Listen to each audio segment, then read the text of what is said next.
I just would like to recognize my CS, Dr. Sarah Ruto, who is here in spirit because she has lost her father, and the rest of the protocol is as observed by the Principal Secretary. My statement to the country today is perhaps the most solemn and significant since I joined this ministry more than 3 years ago. I stand here today to release the Kenya Certificate of Primary Education (KCPE) examination, which is important to us in two ways. One, it is the last examination which is being released under the Jubilee administration of His Excellency President Uhuru Kenyatta, a regime that has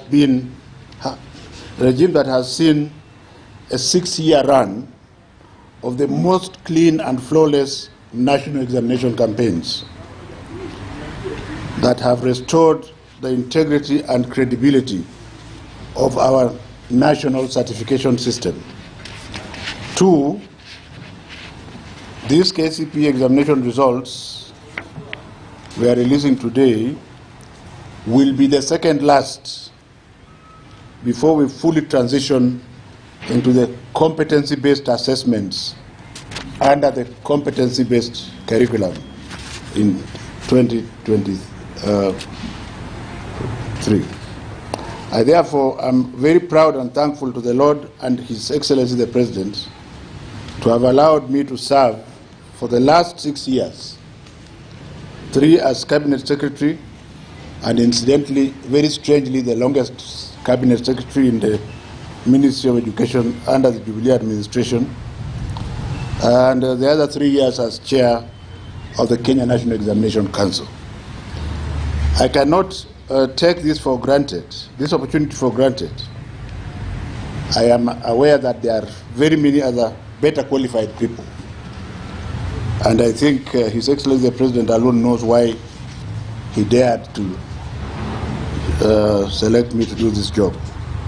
As I prepare to hand over the basic education mantle to my successor, which only God knows, I am proud of my record, and I remain confident that the lady or gentleman who will come after me will find a comfortable place to continue from. That is not to say that Jogo House is a place that is easy to work in. It is a place which does not require people who do not have a hardened heart and a personality to fight corruption. Let me outline a few of these milestones. The competency-based curriculum. As a government, we have done everything possible to midwife the transition of 844 to CBC. So far, the CBC has successfully been implemented up to grade 5. Next month, by the grace of God, the pioneers will join grade 6 and sit for their first national assessment later this year. These children have already spent 8 years in the competency-based curriculum. I wish to assure the country that all curriculum materials for grade 6 have been prepared and distributed to all public schools. As you have heard from the Teacher Service Commission CEO, Dr. Nancy Macharia, all relevant teachers have been trained to teach grade 6. So we are prepared for the rollout. And many more teachers will be trained. To be more specific, next month we shall train teachers for grades 7 and 8. But being Kenyans, you can be sure you'll be asking again and again, have the teachers been trained? Are the teachers there? Ahead of the start of the junior secondary school next year, the Ministry of Education, under the very competent leadership of His Excellency Uhuru Muigai Kenyatta, has constructed 6,497 new classrooms to accommodate CBC Pioneer class under the first phase at the cost of 5.123 billion shillings. The most important thing to note here is that each of these classrooms has costed only 788,000 shillings.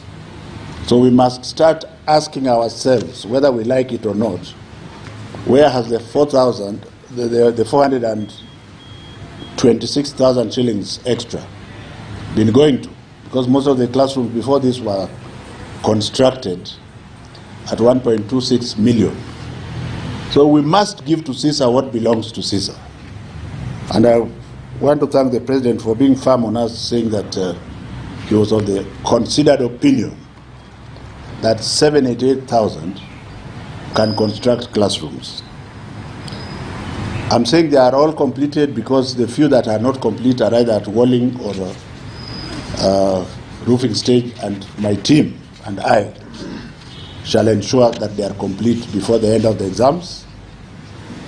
And then we shall embark on the phase 2 of the program, which is the balance of 3,503 classrooms. In fact, this morning I asked His Excellency the President to provide money for this, and the answer was in the affirmative. So before we leave office, ladies and gentlemen, whether anybody likes it or not, we shall have constructed 10,000 classrooms at 788,000 shillings each. And I think this should be a blueprint. And I want to ask members of the fourth estate to be making noise about this. If you are saying the same classes we are constructing at 788, where are you taking the balance of the money? I think Kenya is not a poor country. It is just that it has no good workers. There are many jobs, but there are no workers in Kenya. Are we together here? Because people work for their pockets. And I've just remembered, I want to recognize just one person. Yusuf, stand up so that they can see you. Everybody forgets about this young boy here called Yusuf.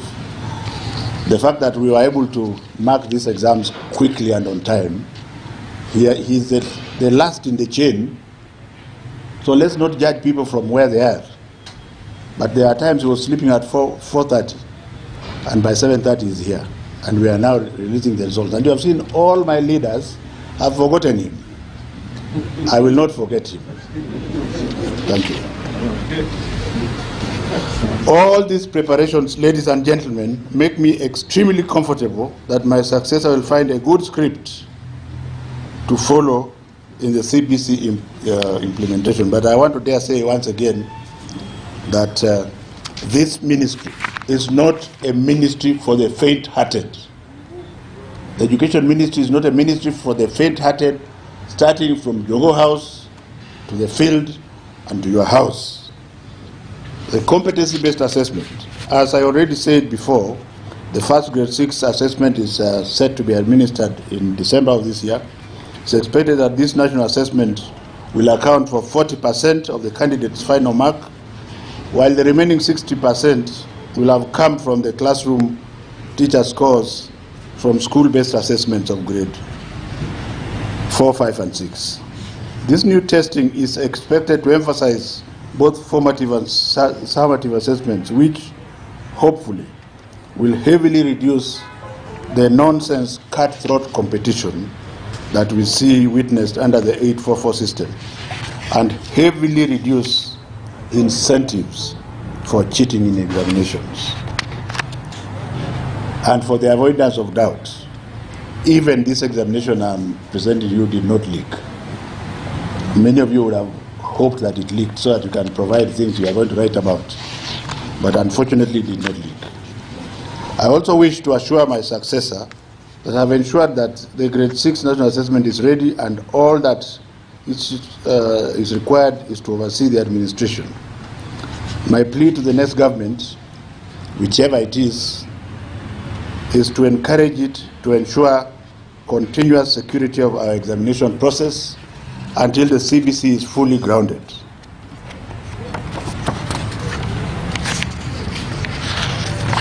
The administration of the December 22 examination will effectively mark the end of the rearranged academic calendar that was forced upon us by an external factor, COVID-19, occasioning the prolonged closure in 2020.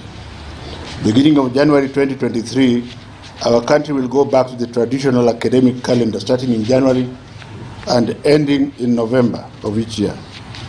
I wish to thank the stakeholders, starting with the parents, the learners, and the teachers. But above all, I want to thank His Excellency the President for being bold enough to bite the bullet when everybody was singing the opposite song. I think in leadership, what I've learned from President Kenyatta is one thing, that decision-making process is perhaps the most important aspect of leadership. So he made a decision to bite the bullet, and while some people wasted up to 2 years, we are going to go back to normal in some months' time.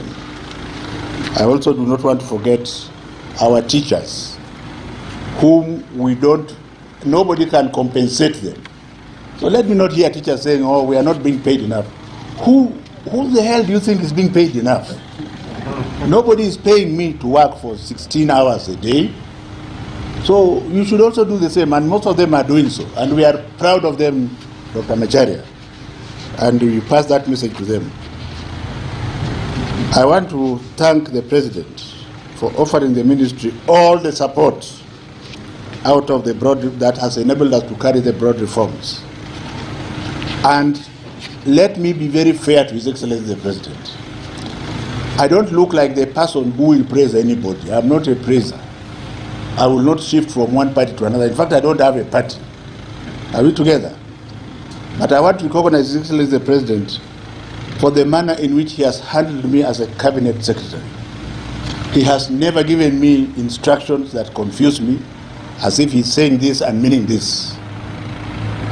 Every instruction he has given me has been towards the poor of this nation.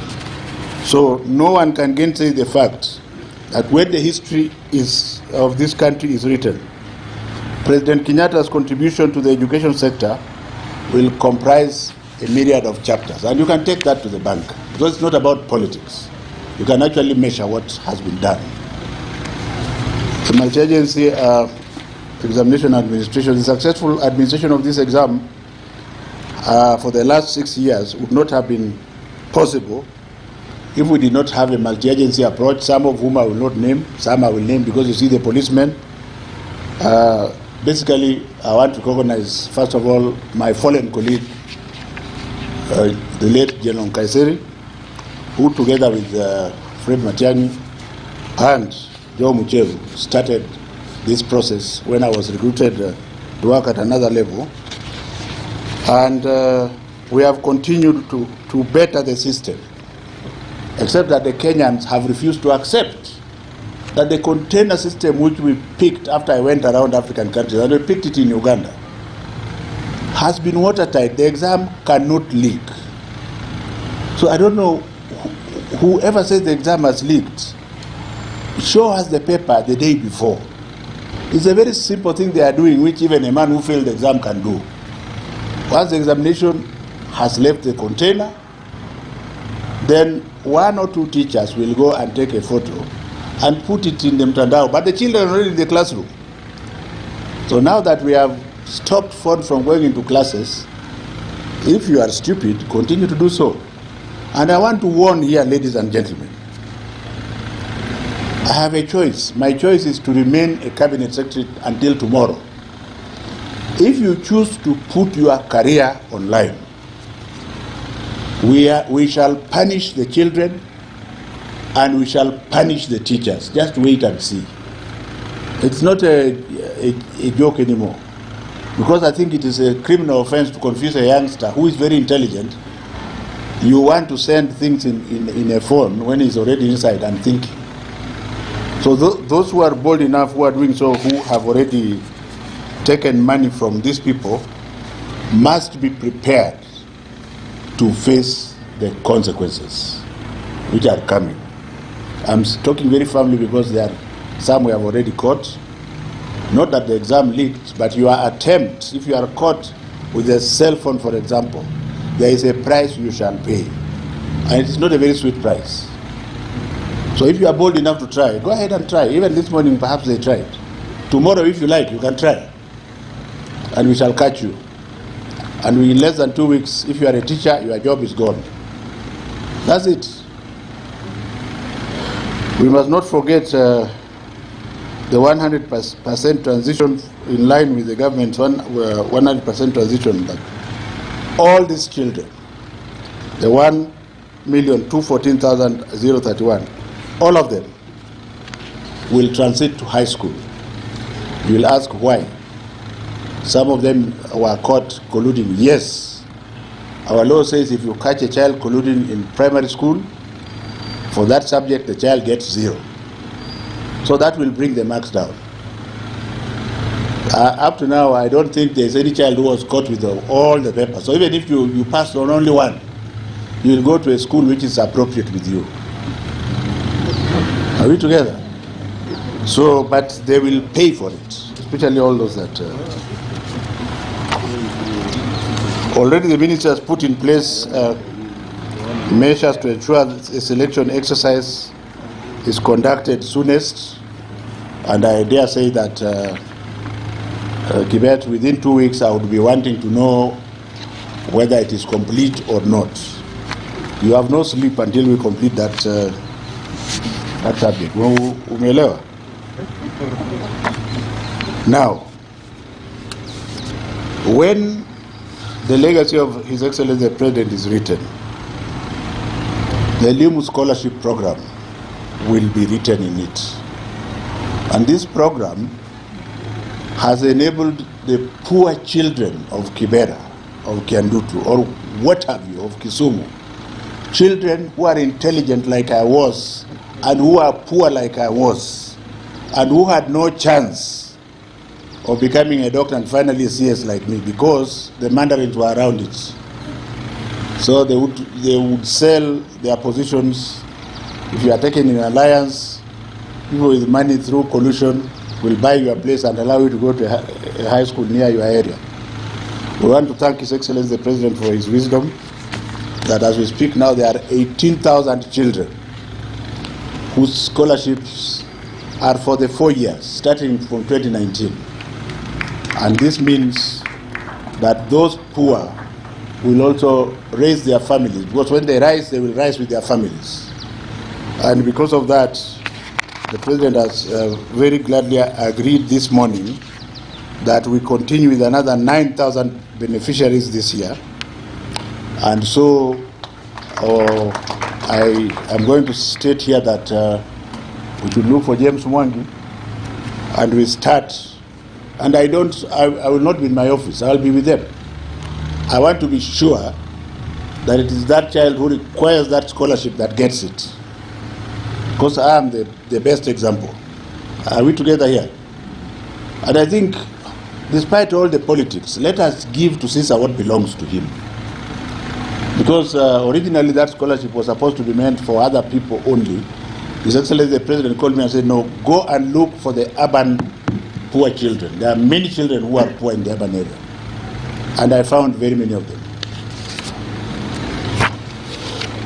As far as irregularities are concerned, usually this primary school exam does not have too many irregularities because it's not high stakes. This time round, we had 320 candidates who were attempting to collude in 7 examination centers. There will be a price to pay by each of those 320 candidates, and the exam administrators in those 7 centers are going to be severely admonished in the usual manner. Dr. Macharia, it is over to you. If there's anyone that belongs to Interior, ile mtu iko wapi? Yeah, we have forgotten your name. Mr. Mukwe, we shall hand over to you. So within the next 2 weeks or so, you will be hearing what has been done as far as primary school is concerned. Of the details, 1.2 million candidates in 28,313 centers. Of these, we have achieved gender parity, 50.28 boys, 49.72% girls. Basically comparable to last year's.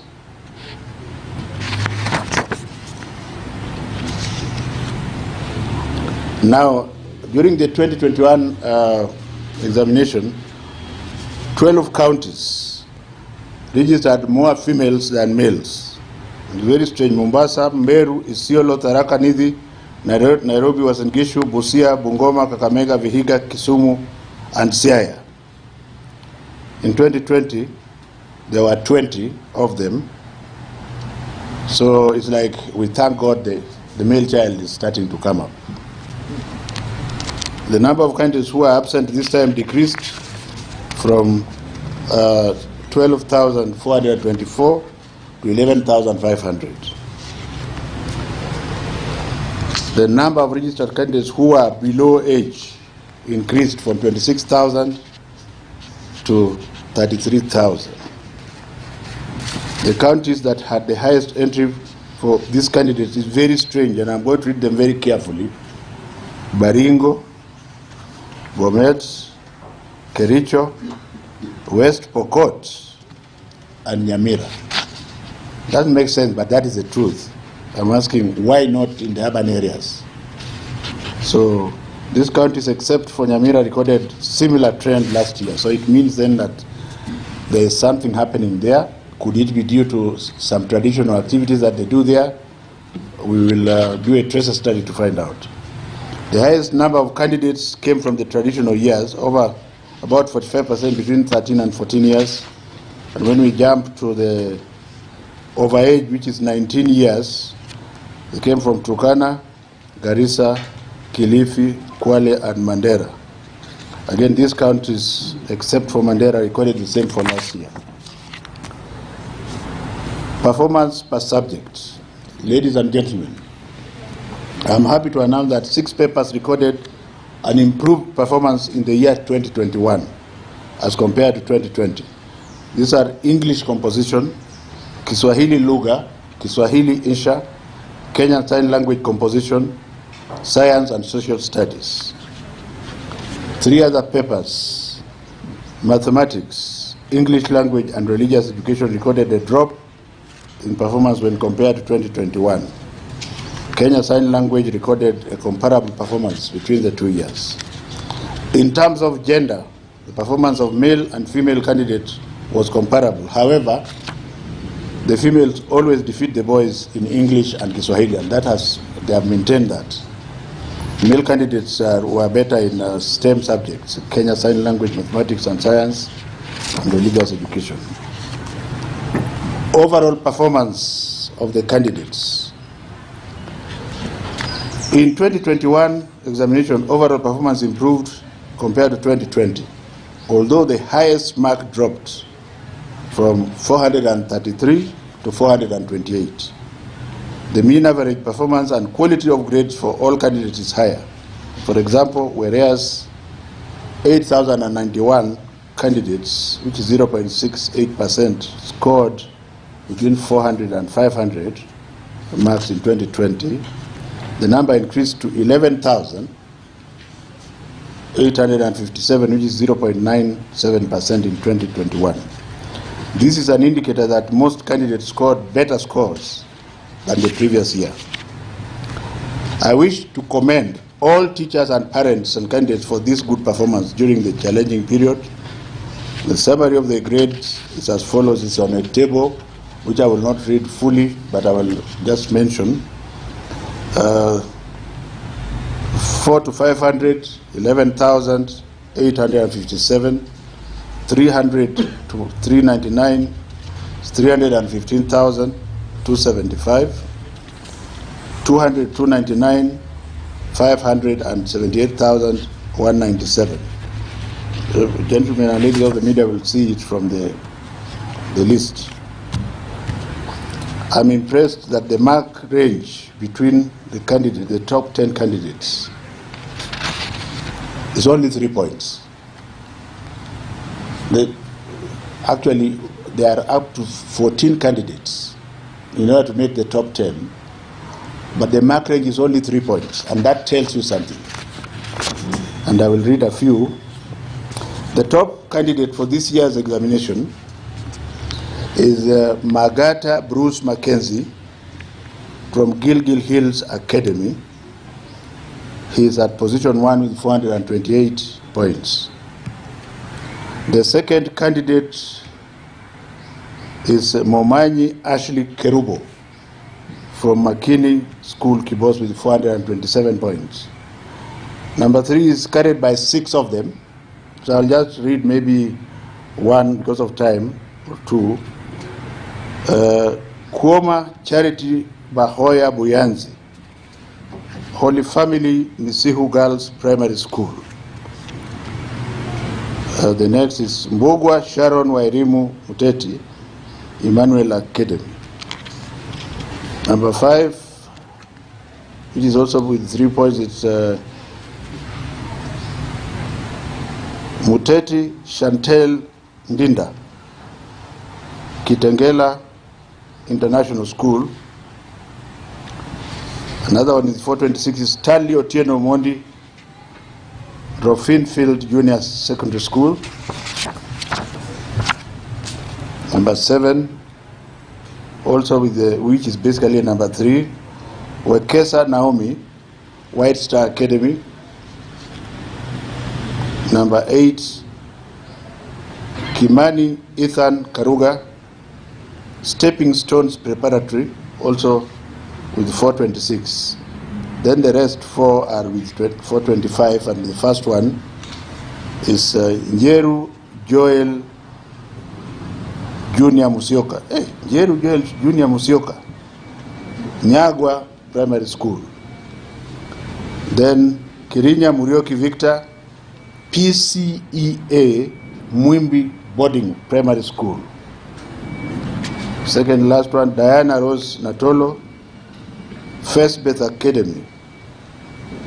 And finally, Kaberia Emmanuel Munene, New Bambini. There are two others. Let me just finish them. Emmanuel Kiplangat Ngetich, Moi Primary School, Kabarak, and George Morris Otieno Hill School. And that makes the list of 14, but basically number 1, 2, and 3. Now those with disabilities are better spread out. For candidates with special needs, the top candidates there are 2 in between 400 to 500, but they have improved between 300 and 399, and they have up to 337 of them compared to last year when they had 318. And I think I will just call a few of them.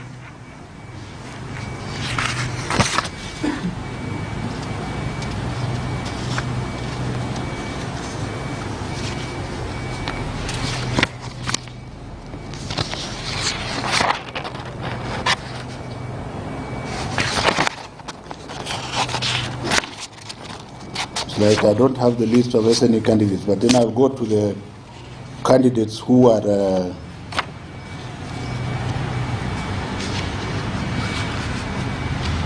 top candidates in SNE. I have the list here.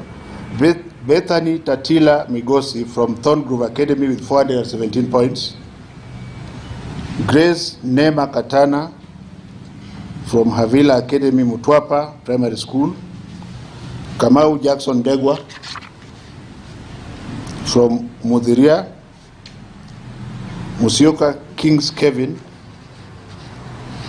All those have 401. The 2 of them have 401. Kadhozweni AIC. And number 5 is Migosi Dominic Sese from Maunarok, 401. Number 6 is Minor Leighton Jagi, Olkalau Disabled, 399. Otieno Bara Konyango from St. Cecilia Olare in Homa Bay. Number 6, Mwechofi Leonora Mukawaindi, De Paul Catholic School, Kamulu. Number 9, Philip Karani, Likoni School for the Blind. And number 10, Dorcas Chirono, St. Sophia, Kapchepomken, primary school, 396. The number of candidates who sat examination under special circumstances, including those who sat the examination in hospitals, decreased from 1,240 to 1,067. The most improved public schools whose candidates are greater than 50, I will read just a few. A region, the first region is the Coast Region, Kambi Awaya, from 203 to 266.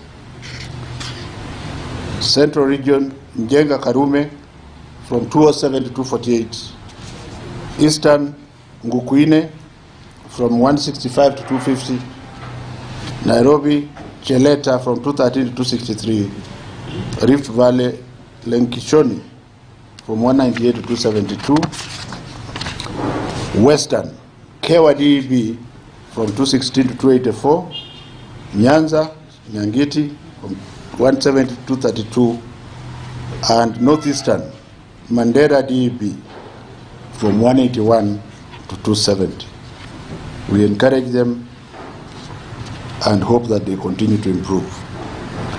Ladies and gentlemen, accessing the KCPE examination results, it is our tradition that the KCPE examination results will be collected by respective schools from the sub-county education officers. Candidates should therefore collect their results from their respective examination centers. And let me warn the head teachers, both public and private, this is a Kenya government examination. You shall give the candidate his or her results. Talk about school fees on the side. Are we together here? You are keeping it. Is it your school? And is it your country? So can we give every candidate his results so that I don't have people coming up to my office that we give results from here? That is thoroughly inhuman. And I hope that is taken in the manner that it is required. Individual candidates' results can be assessed by sending a candidate's index number followed by initials KCPE, the short-term SMS to 20076. This service will be available immediately after this event. Head teachers will be required to download and print the online result slips for candidates in their schools and authenticate the same before they release them to the parents and guardians. And it is the wish of His Excellency the President and also mine that every child gets his results. Deal with the parents later. Because as far as the public is concerned, primary school is free. Are we together? And even in the private sector, if you decided to take part of the work of government, thank you for taking the work. But now you must give the result to the child. It is now my pleasure, ladies and gentlemen, to declare the examination results for 2021 officially open. And just to hasten to say that we are still in the field, and as soon as this is done, I want all the officers who are here to forget about the ceremony and get back to work. May I now CS request that you hand over, that you receive the